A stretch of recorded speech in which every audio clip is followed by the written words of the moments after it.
Hi, this is Bob Umar from Admit Master. I'm the lead instructor for that organization, and I'm excited to launch a new course, and I also would like to share with you some basic GMAT tips or things to think about when you're planning for your GMAT. The first thing I want to share with you is what are the three biggest issues that people have on the GMAT? Well, the first thing is really called misreading. So people spend a lot of time misreading the question, they misread the passage, they misread the answer choices, they even misread their own scratch work when they're doing some of the math. So misreading is a very, very common occurrence that a lot of people struggle with.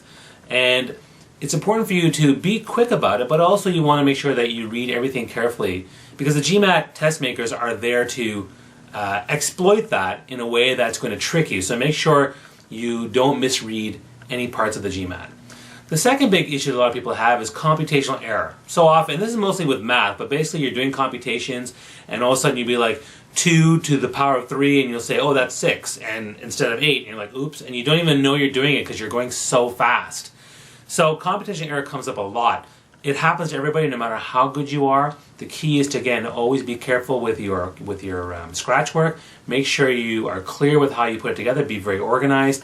Don't go too fast. And speaking of not going too fast, the third biggest issue is time management. Obviously, it's a time test. You're under a lot of pressure. You have 2 to 2.5 minutes per question. It becomes a huge problem for a lot of people. The people who do really well in the GMAT, though, they can do everything advanced and they can do it really, really fast. So time management is going to be a huge key of success for you when you do the GMAT. I also want to share some tips on math and verbal. And for math in particular, you have two best friends you need to consider. Number one is algebra, and the second one is properties of numbers. The reason why algebra is your best friend in math is because algebra is the language of math. It helps you translate the problem into math. It helps you unlock keys. Oftentimes, algebra is the way to make the question go much more simply. And even though the GMAT categorizes algebra as 25% of the questions, you can actually use algebra in almost 2/3 of all the questions. So therefore, algebra becomes a huge, powerful tool for you, and you get huge return on your investment if you are really good at it. The second piece is properties of numbers. This is really how numbers work. So, if you take a negative number, multiply by another negative number, you get a positive number. If you take a fraction like 1/2 and you square it, the number becomes smaller.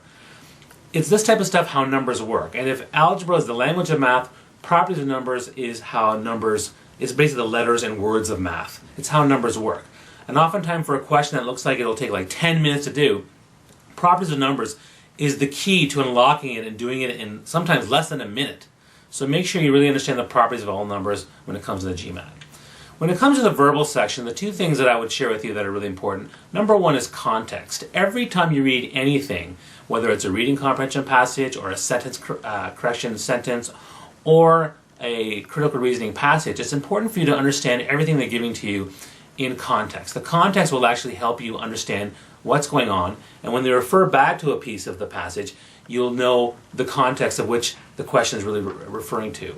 The second thing that's really important is to really understand how when you read a conclusion or you read evidence or information or you read a sentence, you want to make sure you understand everything ayao, or in your own words. Because if you understand the conclusion in your own words, it means you get it. And if you can't express it in your own words, it means you don't get it. If you can express the meaning of a sentence in your own words, it means you get it. If you can't do it, you don't get it. If you can express the main gist of a passage in your own words, it means you get it. And if you can't, well, then you don't get it. And of course, you want to get it. So make sure you understand how to express everything ayao in your own words. Those tips again, if you want to know more details, come join us for our course with Admit Master. Check out our website, and I'm looking forward to helping you beat the GMAT.